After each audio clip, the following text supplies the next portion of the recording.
বাবু হ্যাঁ বলো। আজকে আমরা কক্সবাজার যাব। আমরা না না আমরা না, আমরা প্ল্যান করছি, আমরা যত ফ্রেন্ড সার্কেল আছে, হ্যাঁ আমরা সবাই মিলে কক্সবাজারের প্ল্যান করছি। সবাই মিলে? হ্যাঁ। কে? এই যে আমার বান্ধবী আছে না, হ্যাঁ। ললিতা, আমি, সাইমা, সবাই মিলে। হ্যাঁ, ওর ভেতরে কিন্তু ছেলে ফ্রেন্ডও থাকবে। ছেলে ফ্রেন্ডও থাকবে?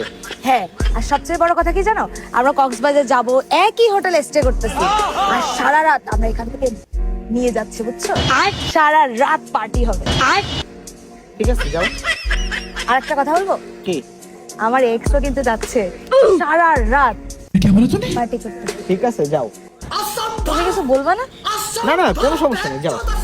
যাবো হ্যাঁ আজকে রাত্রেই কিন্তু। হ্যাঁ হ্যাঁ যাও, সমস্যা নেই। গেলাম তাহলে। শোনো শোনো, ওই যাওয়ার আগে হ্যাঁ। আমার এই ফেসবুক, হোয়াটসঅ্যাপ, ইনস্টাগ্রাম আর মেসেজ ব্লক করে তারপরে যাও। হ্যালো দোস্ত, আমার যা হচ্ছে না।